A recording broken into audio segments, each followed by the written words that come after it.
So, welcome to the Wiretap. This is just a podcast where I bring in people who are musicians normally, but also just artists, YouTubers, anything that has to do with a really creative space, and I just talk shop basically with them. So, I always think it's interesting to just kind of get what's on their mind and their process and people's thoughts about that sort of thing, especially something as like unique as their art. Um, So if you'd like to introduce yourself for someone who may not know you, um, you can go right ahead and do that. For sure. My name's Brian, and my music goes under the Project A Day Without Love. I'm from Philadelphia.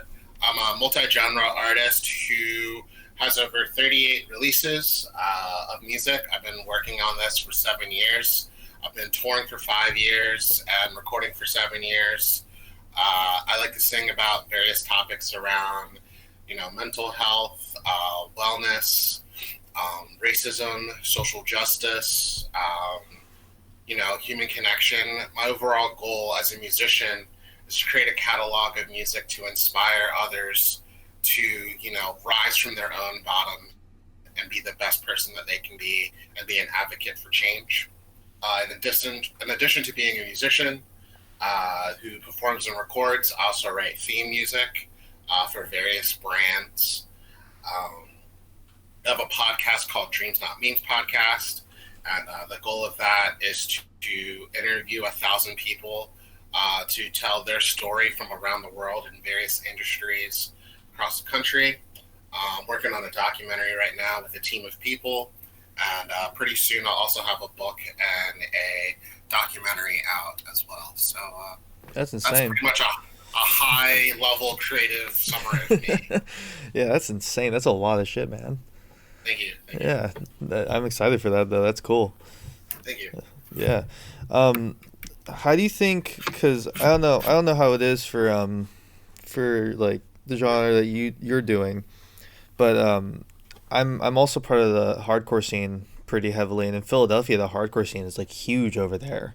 True. So I was wondering how it is for like how, your style of music over there. Like, is it a big scene over there? As a folk punker, we're not as huge as the hardcore scene, but we definitely do pack houses and venues. A lot of us don't live close to each other, and like our scene definitely used to be bigger when Mischief Brew was a thing. But like the songwriter population, I would arguably say is even bigger than the hardcore scene, as Hmm. well as the punk scene. I mean, you do have Folk Fest, which I believe is the oldest music festival in the United States and or the world.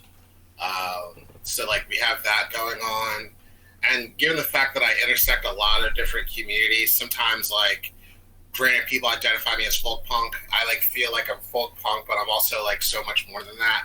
And like one genre can't really pinpoint me. Yeah. But I could definitely say Philadelphia definitely is a pretty large music community as a whole. And I mean, granted, things are a little bit in purgatory now with COVID and everything. Yeah.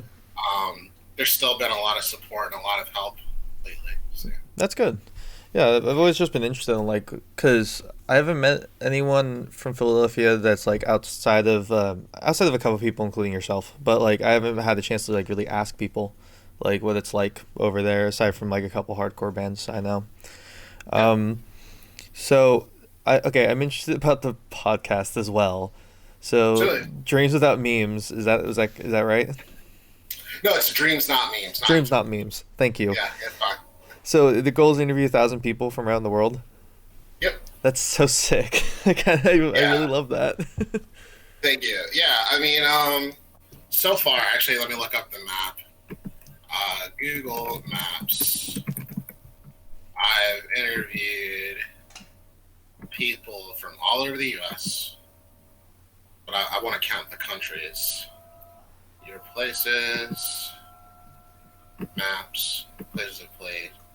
So yeah, I've done all of the U.S., Oh wow. everywhere in Canada except for Yukon Territory and Northwest Territory and Nova Scotia and Hmm. Nunavut. But I have 3 out of those 4 locations already planned in this year in 2021. Nice. So I've done basically all of Canada, all of U.S. I've done one country in South America. I've done 10. I've done 10 countries in Europe, two in the Middle East, and one in Australia. Holy crap! Yeah, you weren't kidding. Yeah. So I mean, I still got a lot of ways to go, but that's how much I got done in a year and a half. That's still And good I've though. interviewed, yeah, thank you. And I've interviewed 232 people. So Holy shit! yeah, Oh my god. and they're not all musicians either. A lot of people mistake that my podcast is strictly about music, Mm. and it's really about all sorts of things. Like I talk to people in entrepreneurial positions, professional positions, artistic positions, activist positions, alternative lifestyle positions, and really the goal is like to create this catalog or library of stories about people who, you know, achieve their ambitions and passions, and explain why they're doing what they're doing and where they're coming from. Yeah. And I Yeah, think that's the most interesting when it's not necessarily about one thing. That's why I originally, when I was making this podcast, I was like, oh, I want it to be about musicians. But then I was like, that's going to get boring after like the fucking 50th episode or whatever when it's all just musicians. So I true, opened it up true. to just artists in general because I was like, I think it's like everyone likes hearing about like the musician talk about like, oh, my newest album's out or here's a funny story from tour or whatever. But I think it's interesting also to hear musicians talk about like here's my process and here's why it's like works for me but will work for nobody else in the world because it's just how my brain works kind of thing. Totally, and I appreciate that because, Yeah. I mean, I love musicians, I love music, and I don't think I'll get flack for this. But there's something really boring about someone just going, "This is my band. My guitarist is the best guitarist in the world, Oh yeah. and this song is about my ex and the pizza that I miss." You know what I mean? Yeah. Oh That yeah. trope is so old. Exactly. And then like not only that, but like listen, most musicians, I think most of us are pretty neurotic, so I think it's interesting to hear about the specific way we do things Yeah, because I think we're all pretty neurotic. I mean, when I was doing my music stuff in my band, like I was pretty fucking neurotic and pretty stressed, like constantly. Because I don't know how it works out there, but over here, like if you want to get a show, especially as a metal band, there's not really many house shows out here for metal, true. and so if you wanted to play at a venue, you had to be able to sell tickets. So if you sold tickets, then you could play at a venue. So it'd always have to sell like 30, 40, 50 tickets per show, depending on who we're opening for. Like if it's just a local show, we'd have to sell like 20, 30 tickets. But if it was a bigger band, it'd sell like 50, 60. And so it was just like always, I was always stressed and like freaking out that I was never going to make that like quota. And so it just made me like a neurotic, stressed mess. And like, I always think it's interesting to talk to other musicians and talk about like what their process is for everything, like for True. shows, for writing, for recording, and just listening to them talk about and their reasoning for that kind of stuff. I completely resonate. I mean, life is stressful, Yeah. and I would say music's even more stressful because no matter what, you're singing about life Yeah. from your own lens. So I definitely feel that. Yeah. It's always interesting, I feel like. But moving away, what crap, I forgot what I was gonna say. That's really unfortunate. It happens though. Um, what are some like other goals? So you said you're doing a documentary, or you're working with the Yep. team doing a documentary. Yep. Um, that seems really interesting. What was the goal? What's the goal of the document? So the goal of the documentary has changed a little bit, but like initially it was just let me go on tour and make a documentary about me going on tour or just the culture of DIY. Yeah. And then it started to funnel down to like what is DIY in Philadelphia?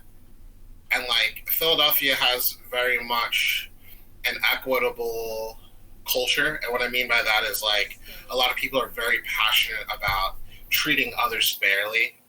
And distributive justice is like, representation counts and it really matters, right?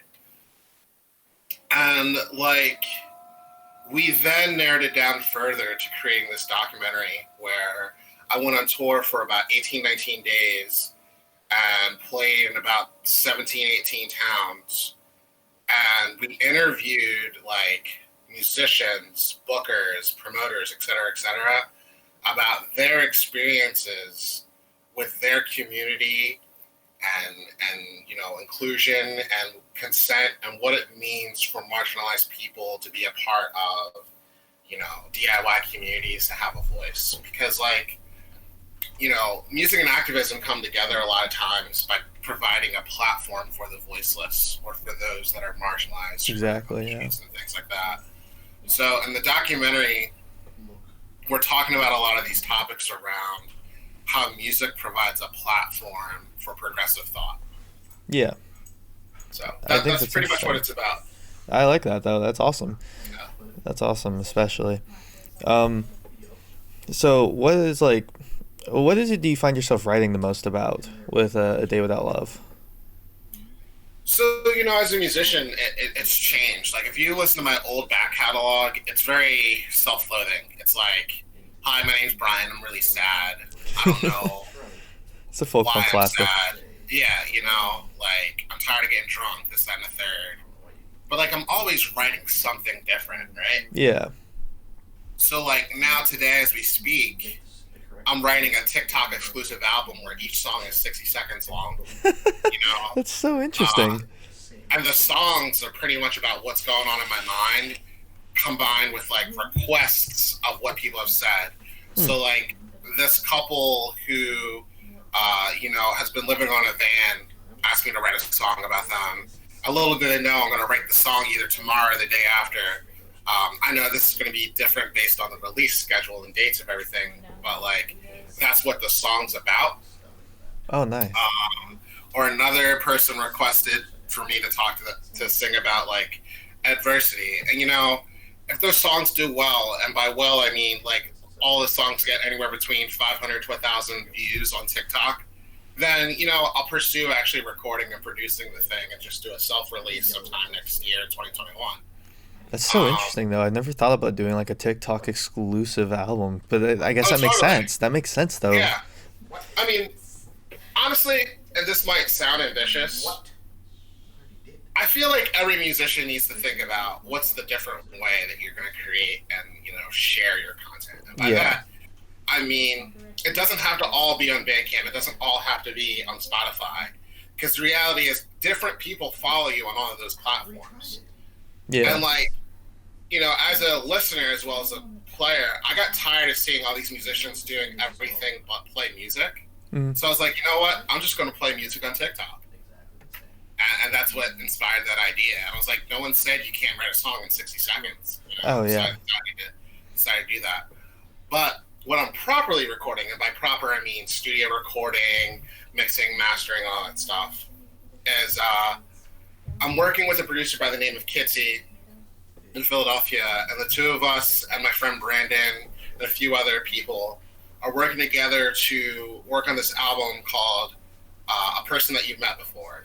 And what that means is it's about the familiarity of meeting someone in a creative space and feeling like you've known them forever. Oh, yeah.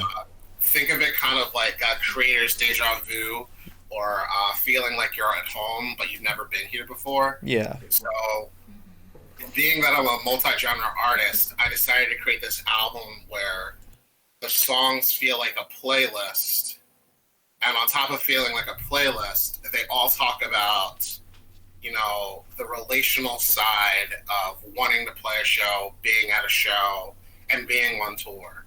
So that's kind of like what the album's about. Dude, that's awesome. I love that. I've definitely had a good amount of moments like that where you meet someone, you feel like you know them. Like my first band, I was in a melodic like death metal band. Super bad. We're super horrible. But we met this one other band called Vesuvian, and we like played every show with them because we were just like, I was just like, I feel like I've known you guys for years. But like we only met like, you know, 4 shows ago or whatever. But like I've definitely had a couple moments like that where I'm just like, I feel like I've known you even though I've never met you. kind of Sure. thing. I think it's something about the creative energy around people and how they like work. I don't know. It's interesting.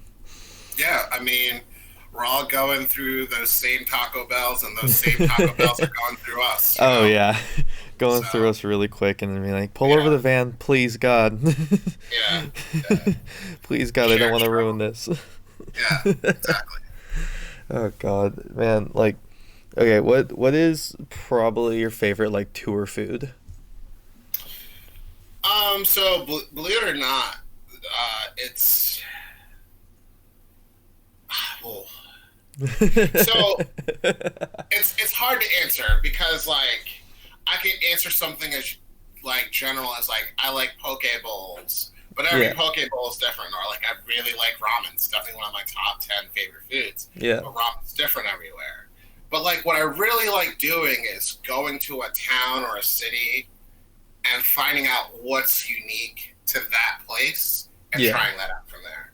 You know, like I will go to a gas station and find out if the restaurant's attached to it and like, you know, make sure that that food's good. Like believe it or not, I had a $7 meal, which was two chicken thighs, you know, with the legs attached, Hmm. mashed potatoes, carrots, and string beans for $7, and Damn, it tasted like I came from someone's house. But damn. this was at a like gas station on the way to like Richmond, Virginia. That's so So like sick. you never know. And I Yeah. can't remember the name of it, but like that those are my favorite times and experiences. Or Oh like yeah. there was this one time I went to a coffee shop on my way to Ohio University in Athens, Ohio, Hmm. and I had a radio session there, and I wanted to get a coffee right before my session, and the coffee shop right outside of Athens, Ohio, said, "Hey, we'll give you a free coffee if you play us 3 songs." So they literally went on Facebook Live. I played 3 songs. People liked it. And next thing you know, they gave me free coffee and put my music on their playlist. So my music's What? always playing at their coffee shop. So it's like, That's so sick. it's hard to say, like, oh, I love Sheets or I love Taco Bell or, you know, Chipotle. Because that's like, in my opinion, like level one tour. Oh But yeah. then once you start like rotating, it's like, yo, do you like the garbage plates in Rochester, New York? Well, no, the garbage plate likes me because it always beats me because it's so heavy, right? Yeah. Or like, I haven't played in Washington State, but I'd love to have a Washington apple. I want to Oh know what dude, that's they're like, so good. you know? They're so good. We do Or what's an yeah, we got some good house venues out here too in Washington. We have one called the Hive that when COVID's over, I keep telling like when COVID's over, all DIY artists need to go there because they're super welcoming. true, They're super true. welcoming. I know the couple that own the house. They're insanely sweet people and they love punk and they love folk punk and all those like a genre adjacent to those.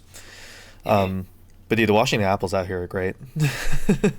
They're wonderful. I'm with it. I'm totally with it. They're fucking wonderful. Speaking of which, do you have a favorite cocktail? You know, I'm actually sober, but Oh, when you I are. was drinking, yeah, no, I can still answer this question. Okay, cool. When I was drinking, you know, it's not quite a cocktail, but more of a mixed drink. Mm. I was totally a Long Island iced tea guy. Hey, nice. Okay, yeah, for Yeah, sure. yeah. And congrats on being sober, by the way, as well. No problem. I'm coming up on 6 years. Oh, hell yeah. Good shit, Yeah, man. yeah. Um, I need to get sober off of smoking cigarettes. Being honest, I need to There you quit smoking cigarettes. So that's something that I'm probably gonna try to do next year when the new year rolls around. go. I feel you. Yeah. Another question.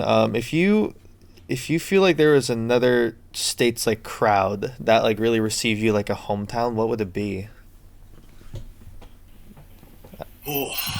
I'm gonna say Illinois or South Carolina. Hmm. Yeah, Interesting. specifically Chicago. I can see that. I never played a Chicago gig where I didn't feel at home. And then I'm going to say Greenville, South Carolina. When I played that gig, it was great. It was so great it became a GIF. So yeah, Hell yeah. For me, I'd probably say or actually no, I don't think we ever played out of state. We only toured around gotcha. Washington, sadly. We were going That's to. real. That's right. We were going to. We were going to play out of state, But then we broke up like a month before we actually confirmed all the dates. It was unfortunate. True. It's hard to tour as like a full band.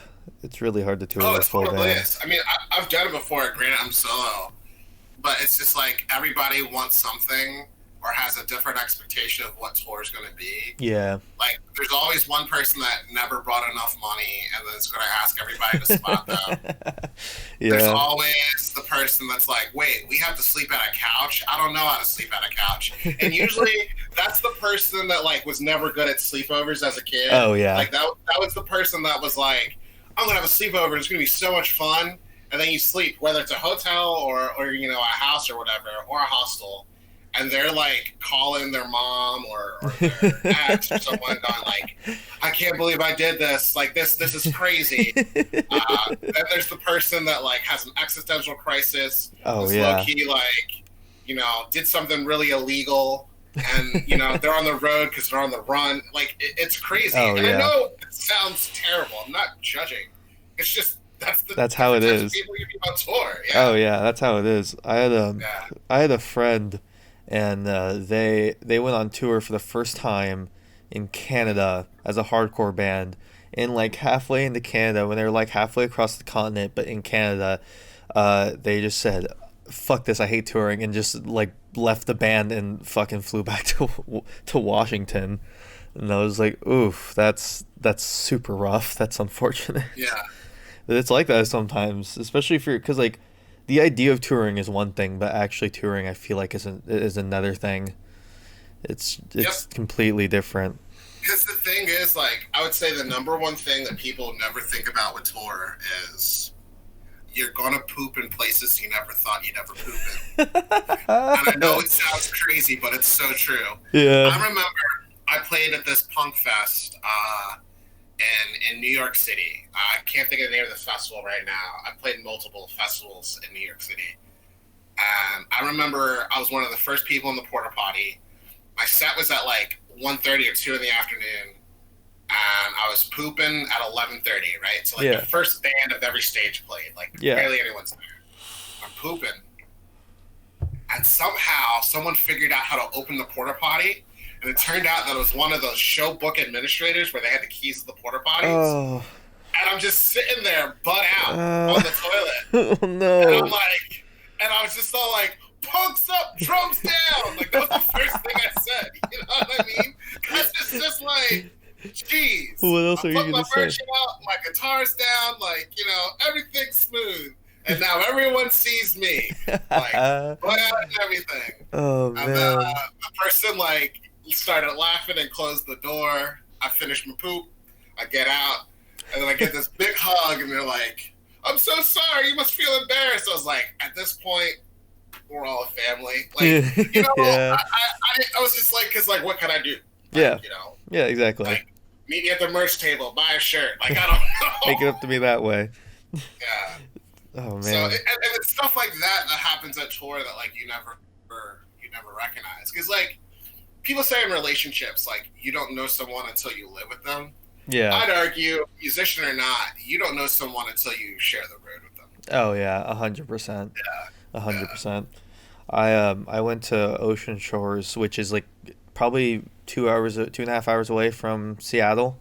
I went to Ocean Shores, it's like this nice little beach town, with my partner to see some friends, and it was interesting because I was like, that was our first road trip in a while. But actually, the first road trip is I went to Idaho to see my brother with my partner, and that was Yeah. interesting because it was our first road trip. So it was just like, okay, we were going into like a truck stop. What do you get? What is your thing that you get?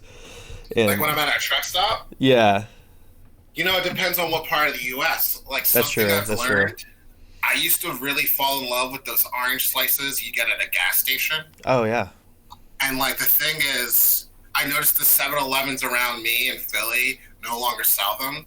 oh I remember one time I was on my way to a town in Indiana. I can't think of the name of the town right now. And I'm at this, like, rest stop, and I see the orange slices. I think I bought, like, 4 bags. And the orange slices are, like, $3. So, like, $12 on orange slices. And those orange slices lasted me a solid 6 to 7 days. But Yeah, hell then, yeah. if I'm in New England and it comes to gas stations, it's all about chocolate, because, those gas stations sell chocolate cheeses and like Oh baked goods. yeah. I didn't think about Um, that. yeah, I mean, granted, like, I think a lot of Americans say, ooh, you got gas station food. You're Uh, thinking like microwavable hamburgers and yeah. hot dogs. It really just depends on where you are. Yeah. So, Yeah, no. I think for me, there's these like cookies. I think they're called like grandma's cookies or mm, whatever, and they come with two of them. And it's like $1 for a pack, and they're like really filling for some weird reason. Yeah, yeah, I know exactly what you're talking about. yeah. Yeah. They're And super the fucking bag's good. literally called grandma's cookies. Yeah. Yeah, yeah. They're super fucking good. I love them. And I always buy Yeah. them when I'm on a long road trip because there's like two of them. They're super filling for some weird fucking reason, and I'll just Hmm. wolf them down. And I'll be good for like the next 2 hours. It's Yep. great. It's wonderful. Um, let's see. I have okay. So what is like the process you go through writing music? Like, because I know you're solo. So what is Yeah. it like in your head while you're writing? Um. So I have this superpower. I'm just kidding. No. When it comes to writing music, I always think about vibes and what's going on in my day. Yeah. Like So it's just like, granted, I'm not a fan of the Beatles. I remember watching an interview with Paul McCartney where he said like the best way to write songs is always to write about your day or what's going on. And if you're able to create that conversational language, you're able to like make songs almost out of anything. Yeah. And that's kind of like how I think about music. And like I've been taking vocal lessons, and before the way I used to write was like you got to come up with a melody or harmony on your guitar and then build from there. Now I'm more fluid, where it's like, oh, I could come up with a rhythm and like build a harmony and melody, or vice versa, some combination Yeah. of the three. And it doesn't have to always be a guitar. It could also be a piano. If it's not a piano, it's a ukulele. If it's not a ukulele, it's bass. If it's not a Yeah. bass, it's a banjo. Or maybe it's just my voice, Yeah. um, so like let's just say your name is Dan Schwartz. Like I might start something off with like I'm on a podcast. I hope it always lasts. Hanging on the Quartz TV, trying to be my best to be. You like Schwartz, but I'm hanging out, rocking a diamond, not quartz. Like I could just keep on going like that, and that's Yeah. like a little off rhythm freestyle. But the thing is, I made that up as I was talking to you. Exactly. So it's just like, if you're feeling blue, please let me talk to you. Slide in my DM so then you can feel a little healing in them. Like I'm Yeah. really not good at freestyling. Um, but if your brain is always able to freestyle, music feels more natural than methodical. And it doesn't Mm. mean the method doesn't need to be there. Like you need to know, 1-4-5, major to minor, augmented, diminished, things like that. Those are good tools to have. Yeah. But in the same way that the word instrument is a tool to get to a means, we have to look at our guitars ourselves as instruments to create an expression. So it's like, if you gave me a word and I could create a rhyme from there, or if you gave me a vibe and I could create a riff from there, that's kind of how I always exercise the process of writing music. And that's what I'm really learning from this TikTok thing, because it's like, doing this TikTok songwriting challenge, like I'm reading the comments and some people are saying like, I love how raw and emotional that you are, or some people are saying like you don't sing with enough emotion. Some people are saying you sing with all the emotion, and it's just all like those comments I don't care so much about, but the ones where it's like I made you feel like my music made them feel something. Yeah. That's where I go, all right, this is what I need to keep on working on, because if 5 people say you sing with emotion, another 5 people say you don't sing with emotion. That's just preference. Yeah. Exactly. But if someone says something like, the way that you use the word blue in that song really made me feel a specific memory in my life, Yeah. that's telling you, the songwriter, that you're using descriptive words to create a setting, and maybe that's a technique you should keep on holding on to. Right? That's interesting. Yeah. That makes sense. For me, I always like, I was always really unhealthy when I did it to myself. I would just wake up and like not smoke or eat anything, and then I would just write lyrics. It was so unhealthy because I'd just be all like pissed off artificially because I did it to Oh yeah, myself, and then I would just like write because I was in a hardcore band. So I was like, I'm like, well, they have to be angry, which isn't true, yeah, which isn't true at all. But like, it's just like, well, they have to be angry, obviously. So let's just make myself angry, and it's like, it's so yeah. bad. And that's the catharsis of songwriting because Yeah. it's like you can really get addicted to negative emotions Oh and think yeah. that the way to write is only if you're sad. And at least for me, that didn't really work. I mean, I don't have a story where it's like, and then I got married and now I'm happy, like a lot of songwriters, because I'm not Yeah. married. But I am happier than what I used to be. And I That's good. definitely think that was from a lot of spiritual and emotional work. So, yeah. Yeah. Yeah, no, I remember like I've always been saying, at least like when I started realizing that it was happening, that I was doing that to myself, like I started saying like I feel like especially American songwriters and just like musicians in general are like addicted to feeling bad just about Yes. themselves and about like their lives around them. Like no amount of like positive emotions or positive things happening to them can make them feel very as good as what most people would feel because they have to feel bad because otherwise True. they have nothing to write about. And it's True. like it's unfortunate because I think that's how why a lot of musicians neglect their mental health a lot of the time. Well, think about a lot of songs from the past 2 years. Yeah. A lot of them have started off with words like, "You don't know me. I don't need you. Yeah. Please go away." Like, Yeah. but songs from 10 years to 20 years before was like, "I want you. Please be my friend." Or like, "I like you." And it's like, there's this fake positive charm about being an asshole, Yeah. where you say things like, "I'm alone and I love it." And then, like, insert songwriter here, like, puts on some glitter and glam and, goes out in public in aluminum foil and says, "I was praying to God today and I found out I'm an alien. Don't shame me."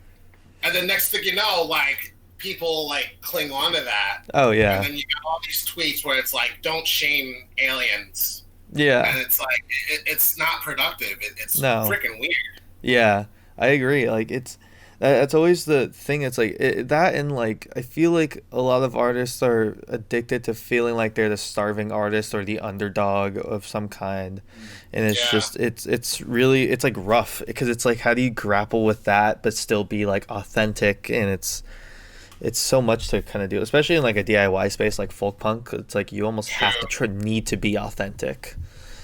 Yeah. And, I could definitely say underdog can be played or just told. Like, you know what I mean? Like, I'm, Yeah, I'm black, right? And I can confidently say not too many folk punk or DIY artists have stories about taking pictures at a lake before the gig on Baltimore and being shot at with a shotgun by a racist who said, "Get off my yard, N word," when you were in a public park. yeah, You know, yeah, and I'm not glamorizing that by talking to you about that in my podcast. I'm authentically telling you this is a reality I've had to experience. exactly. I don't think too many DIY artists have stories about cops pulling them over and, racializing them. Yeah, There are artists that have that experience, yeah, but these are just examples of struggles. But like, my brand, my message will never be, "I'm black, give me money because I play A minor C F chords." yeah, Like, that's in my opinion leading with entitlement. yeah. And I think that same mentality is applied with experience, where people feel like, if I get addicted to being sad, then it's going to reinforce this message that I get attention. And the question is, are you a musician for attention, or are you a musician for connection and messages? Exactly. It's okay to be honest that you want attention, Yeah. but like, after you have said attention, what are you going to do with it? Because I know for me, if I had said attention, whether that's as a folk punk artist or just a musician, You're not going to see me going on rants like Kanye West and having Dave God. Chappelle fly to my house, Oh God, and yeah. give me a hug and take some pictures. You're going to see me finding a way to knock on Mitch McConnell's door and literally say, "Yo, bro, what the fuck?" Yeah. That's what I would do if I had the attention. Exactly, yeah. I would be having a letter to black musicians and celebrities and saying, we need to do better by our people and give money for literacy, food, and wellness of black people because, the white government's not helping us. You Yeah. know what I'm saying? Exactly. So those are things I would do if I had the attention. Yeah. And I think that's always interesting to see how people handle, like, especially like newer artists, like younger ones, like Yeah. a lot of the SoundCloud artists. I think it's been interesting to watch them like gain that attention and like see how they use it. So, Exactly. yeah. It's just to be what? Silly? I think a lot can be learned from Lil Pump. Oh, yeah. I really do. Because, Yeah. I mean, keep in mind, the way he looked this year submitting to Trump was weird. Yeah, it was. It was really weird. Yeah. It was like almost uncomfortable when I remember like I woke up and I read that my friend texted me was like, "Do you see Lil Pump and talking to Trump?" And I was like, "Fucking excuse me, what?" Yeah. You know? Just like Uh, what the fuck? yeah. Because my whole point is there's nothing wrong with blogs, there's nothing wrong with podcasts or exposure. Yeah, But you always have to ask yourself, how am I going to be accountable and responsible for this to share what I want to share? yeah, Or if I do have quote unquote power, like if someone were to say I'm powerful, I'd be like, yeah, I could bench 420 pounds, but that's about it. You know what I mean? yeah, I can't tell Mitch McConnell give us $2,000. If I could do that, I got power. yeah, exactly. If I could tell Ticketmaster or Live Nation stop overcharging people for tickets, then I got power. True. If I could tell people to show up on time for shows, I got power. Oh But yeah. otherwise, I'm just like everybody else. You know what's funny is that last one is probably the most unlikely out of all of them to actually happen. Of course, of course, of course. Especially, I think it was Shibby. I think Shibby Pictures has a sketch about that from his punks sketch series that he had, where they were like waiting around all day, and they were like, oh yeah, we're gonna go to this show, and then they kept waiting, and then they got high, and then they forgot, and then it was like halfway through the show, and they're like, oh shit, are we still gonna go to this? And then they just didn't. And I was like, yeah, that's like that's every real. punk. And I was like, yeah, that's real. I know Yeah, those it's people. real. Yeah, I was like, yeah, I know a couple people like that. yeah, totally. We all do. And that's the other thing. We can't take this stuff personal. Oh yeah, There's so much exactly. you can't take personal. I had a friend who I'm like really close to now. I love them, but when I was in my first band, he used to fucking hate my band. He was just like, because Mm, we got on the, because the issue is in Washington, our like metal scene is super subgenre fragmented. Like it's weirdly super fragmented. Like death metal bands don't play with hardcore bands, and hardcore bands don't play with like black metal bands, and black metal bands don't play with deathcore bands. And it's really weird and like fragmented. And even on mixed shows, it's not super common. But my band, we would always just play whatever show we got fucking offered because we just wanted to play. true. And so he hated us because we would always play like weird shows where we didn't really mix with the other genres. And so he used to fucking hate us. But now we're really close. And it's like There you it's go. interesting. It's interesting Yeah. how that shit works. No, I completely agree, and I like that you shared that with me because like I've been in spaces where I felt that pressure where it's like, all right, I'm the odd dude on the bill, Oh yeah. or like some people have this naive idea that like if you're an acoustic act, you're therefore boring, or like you need to play first or last because you're acoustic. Oh yeah. I see But that all the time. the reality is you just have to mix it up, period, because people need to be entertained. Exactly.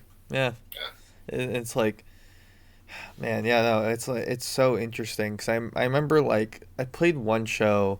It was a deathcore's band's like album release, and we were playing. I was playing with my melodic death metal band, and we had like it was a mixed show because technically there was other genres there, but everyone kind of was like a core genre or whatever, like breakdowns, more rhythm based and stuff like that. Whereas we were just kind of like blast beats and kind of lighter rhythms and stuff. And yeah, not many people.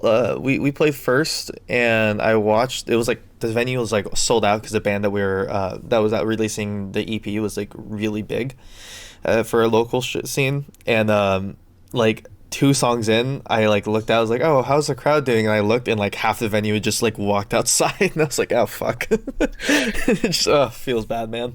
Yeah.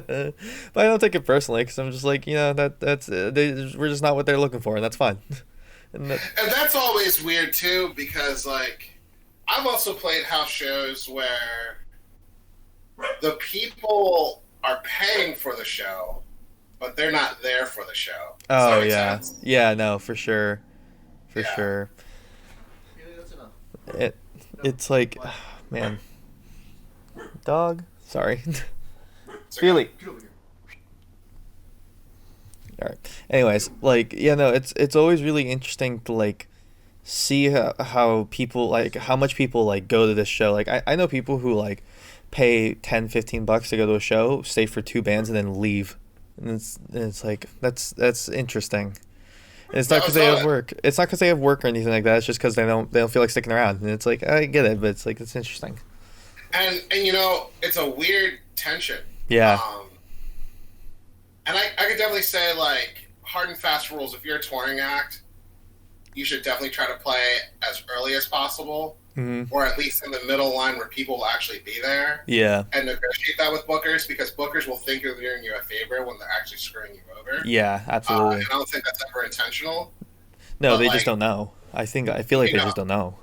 yeah, because like I played shows where I'm the only out of town act, and there's all these people that are from the town, and like I would say literally, can I just play second or first? Yeah. And they're like, oh, we're gonna have you play last, so then everyone stays. I was like, everyone's not gonna stay.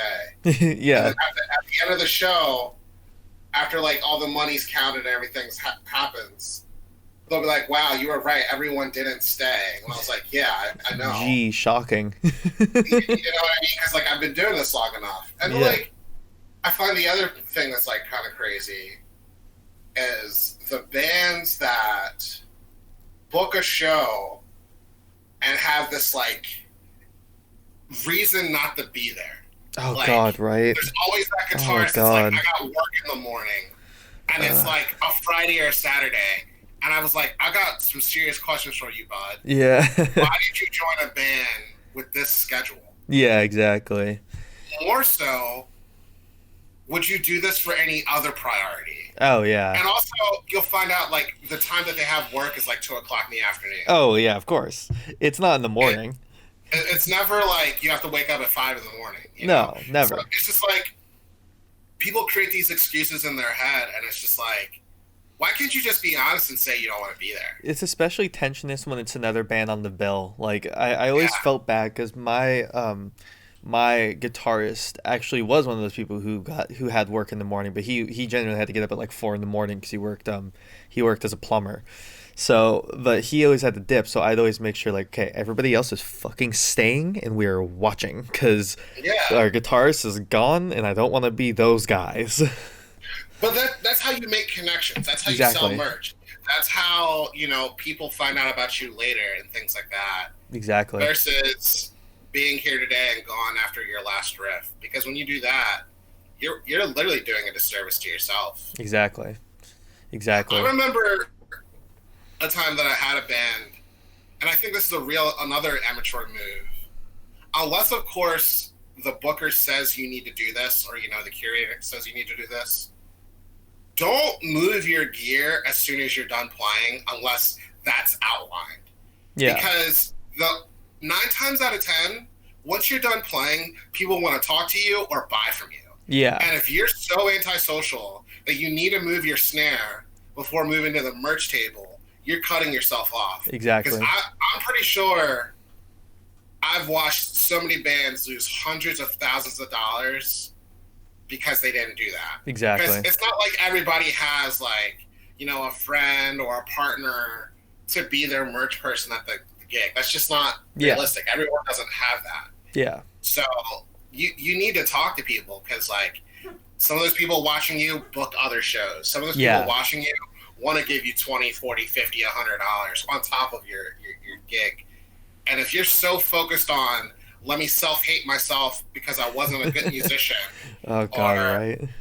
let me go smoke some weed, you're really losing out. Yeah. You're losing out. My band used to they would always load out their instruments, and then before they started, they would tell me like, hey, go to the merch table and go talk to people and stuff. Yeah, or at least assign somebody to Yeah, that. exactly. Somebody's got to do it. Yeah, exactly.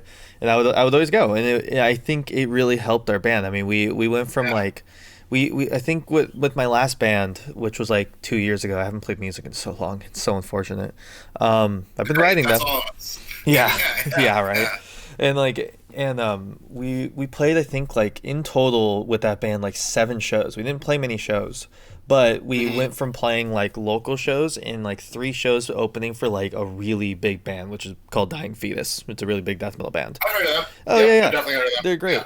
wonderful people, super nice for a band that's called Dying Fetus, and like, but it was interesting, and I think honestly it was just because we went out and talked to people after we were done playing, and we went out and like we really were like, hey, you need a ticket to this show? I'll drive to you. I don't fucking care. Do you want it? I will hold on to it for you.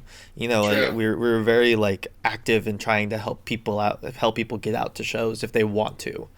And we True. also weren't like super pushy. Someone was like, "Oh no," we're like, "All right, cool, see ya." And then like whatever you want to do, or if you want to keep talking, that's fine. I don't care. You know, True. like we were very like sociable, and so it was. I think that's like the main reason why we were successful in that way, at least. Exactly, because the thing is, big or small, people have a memory associated with the musicians they like. Yeah, Whether that's, I like this band because I made out with somebody under a tree at this festival, or I like this band because I messaged them on an internet board, yeah, and now I found insert good thing here. yeah, People attach memories to music. Even when you see internet arguments on DIY forums, have you ever noticed somewhere in that argument someone goes, "Oh yeah, what's your band?" And then, oh like, yeah, the person sends their band camp like a dummy, and they're like, "All right, I'll remember never to listen to your band, and you could go screw yourself with aluminum foil." Like, yeah, you oh know, yeah, It always goes to that because people associate memories and experience with your band. yeah, So the less you talk to people, the less you get involved, the less you help people, the less people are going to know who you are. yeah, But the more you talk, the more you share a personality, the more people are going to know who you are. And this isn't to say introverts versus extroverts. no, Introverts go screw yourself. This is to say you have to find a way to connect by your own means that works with you. exactly. Like for me, I was the vocalist, but I was also definitely the most sociable, besides maybe our drummer, out of everybody in our band. But our guitarist was really introverted. Like he couldn't talk to new people. He just would shit himself with anxiety. And so what he did instead was that he would like go up and just be like really active on stage, and then like people would I feel like they just like connected to him with that almost, and then would just Exactly. and then like if someone was out, if people came out back and wanted to smoke weed with him, he'd just be like, yeah, sure, man, I don't care, and that Yeah. would be his way of socializing, because he couldn't do it any other way. True. And you know what? And that's what I mean by your way. Like, Yeah. for example, take Radiohead. Have you ever seen a Johnny Greenwood interview? Because I sure haven't. No. But we all know he's a boss guitarist. Yeah, exactly. Yeah.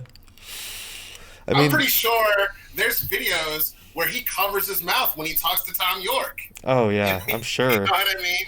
So it's just like, you got to just find your groove. Yeah, you got to find a way that works well for you. And people will, if you're, especially if your band's good enough, or if your band is like interesting enough, they'll find a way to like you anyways. Just because you're part of that project that they like. And I mean, it was the same thing for our band, like people found a way to like us based off of just how we carried ourselves, and Yeah, it's interesting. It's interesting how people attach emotions to people that they don't know. I think that was the only time I've ever experienced that, was playing true. in that band, was just experiencing people being like, who I'd never met before, being like, oh, I remember I saw you, I really liked you guys, how are you? And I'm like, that's weird. I've never dealt with that. Good, I guess. Like, True. it's interesting having to, like, first dealing with that sort of thing as a musician. Yeah, I agree with that. I mean, I feel that the most on Instagram. Yeah. Um, I mean, my Instagram is growing. And I would also say the thing about TikTok and Instagram is there's that follow back feature. So TikTok, I follow back like 85% of the time, unless you don't have content, like if Yeah. you're like a blank account. But Yeah. Instagram, like, I intentionally don't follow you if I really don't know you. Yeah. Um, or I don't like what you're posting, you know what I mean? Or if I do like what you're posting. Yeah. It's like, you gotta also control how you keep in touch with others. Do you get what I'm saying? And you have Yeah. to like control like how accessible you are and things like that. Because if you don't have boundaries, that's going to create a lot of stress that doesn't necessarily need to happen. Yeah. But like, I feel in Twitter too. I feel like there's people that message you and they're there to support you. And I think the best thing you do is just embrace it. Yeah. But every now and then you'll get some real weirdos. Oh God, I don't yeah. think we should talk about that on No. this podcast. But like, yeah, I definitely think socializing / connecting, whether it be via show or social media platform, it's really about like finding your chosen family in some ways. Yeah. So, I agree. Yeah, no, it's interesting, cause especially with musicians, cause we put so much of ourselves into music and into like lyrics and stuff, that it's like people almost feel like they know us better than they really should, based off oh, of just totally. that. Yeah. Especially with music, because like people always want to comment, I want to help you out, and Yeah. like I'm gonna keep it 100. Call it capitalist or not. If you want to help me out, my Venmo's right there. Yeah. Like because I need it. Yeah. Like I need a new guitar. I'm always. Oh, I guess the dog agrees too. The dog definitely agrees. Like I need money to cover costs for merch designs and things like that. So it's just like I'm not obsessed with money, but I acknowledge the reality that like to make an album you need money, to press merch you need money, to Oh, go yeah. from town to town you need money.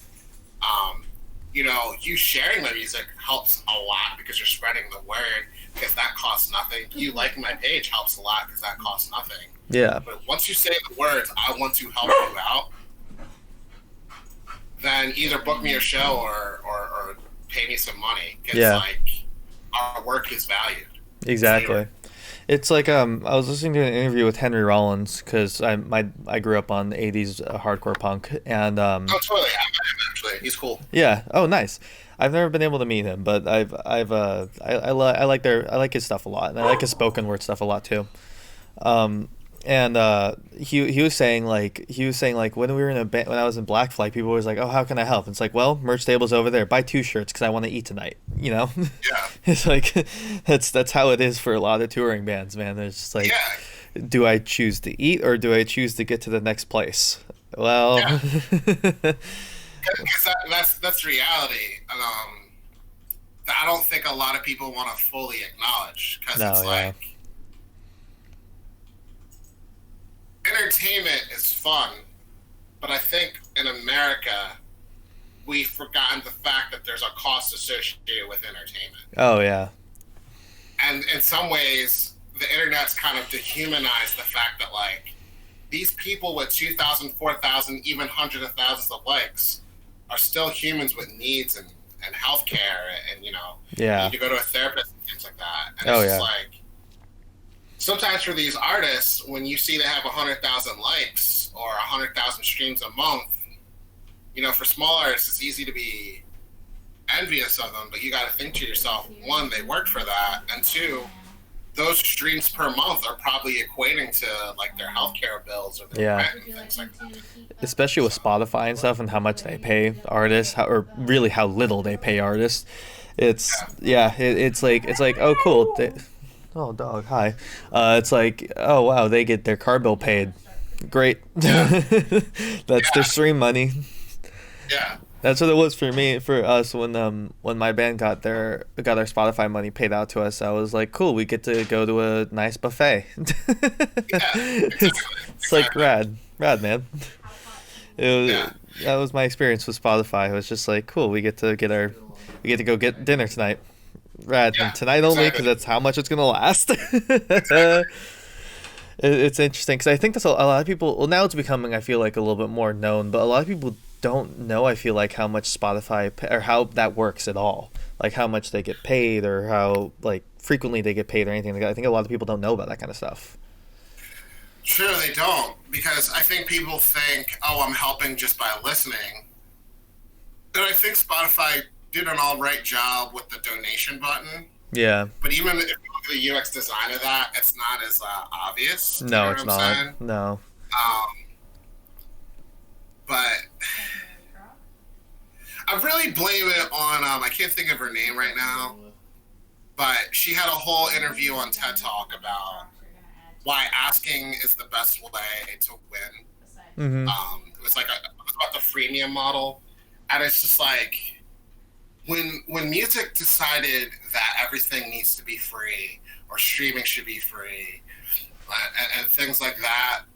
While it did hurt the music industry, it also hurt. It also created a glass window. Yeah. Not every musician has the network to get funding. Yeah. Oh yeah. Not everyone has the privilege where they could ask mom and dad and mom and dad's friends to give you a guitar. Yeah. And I think it made it harder once became this thing where it's like, now it's free. Like, how can I put this in perspective? I'm pretty sure every DIY musician who's been around longer than 3 years has more Bandcamp listens than they have paid downloads. You know what? You're probably right. Imagine if those streams were attached to a monetary value. Right? Yeah. It wouldn't make us rich, but it would definitely make things easier. Yeah. Agreed. Yeah. I think a lot of the reason why the freemium model came around was just because of like, LimeWire and Yeah, shit like that, because people were just like, "Oh, I can get this for free? Well, then fuck it." yeah, I want to go listen to fucking Jason Derulo's new song for free and possibly give my computer 10 million STDs, and that's just what's gonna be.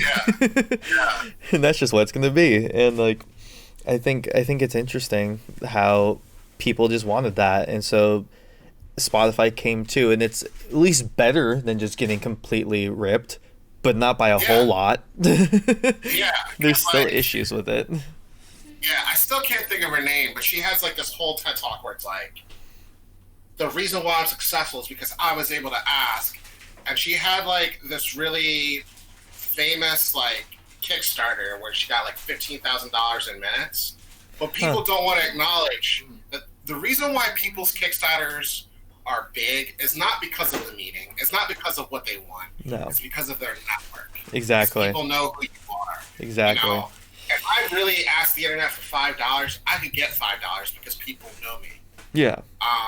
At zeros, people know me. But that's not the case for everyone, and that took work. And I'm not complaining that it shouldn't take work. I'm talking about the equity to it, because before writing an album was enough to get paid and heard, now you have to do everything else. Yeah. And while I enjoy it, parts of me still feel like I'm doing a lot of stuff that I'd rather not do. Yeah. I agree.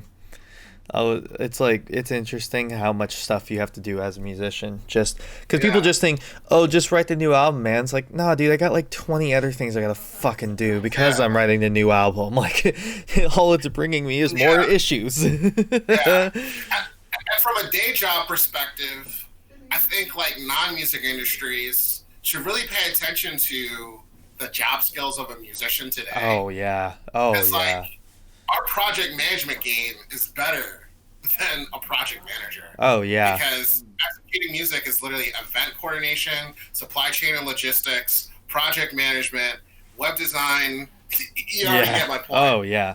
Like But for me, that's how I got to work with a fistful of vinyl. I there you go. started because I was like, oh, I learned how to edit because I wanted to be able to save money on paying an editor to do music Yeah, videos for us. So we would just have to pay someone to shoot it for us. exactly. And so like I learned how to edit for that, and then I was like, I just hit up a fistful of vinyl, and they're like, oh, you were also in the band and know how to manage a project? Sure, we Yep. could use that skill too. And I was like, cool. And speaking of which, we're at an hour. Oh, okay. That's awesome. Well, thank you for talking with me, dude. Anytime. It's Anytime. fucking great talking to you. It was wonderful. Um, so for people, for other people, where you located and stuff, like social media and stuff, what's your ats? Oh yeah. So I'm located in Philadelphia, and you can find me on Spotify, TikTok, YouTube, Facebook, Bandcamp, the whole nine, under a day without love. So if you just type in a day without love, one word, no spaces, you'll find me, Hell yeah. and that's where you can find me. Hell yeah. Well, thank you for doing this, man. Anytime, anytime. It's been a vibe. Yeah, it's been a vibe. Have a good one.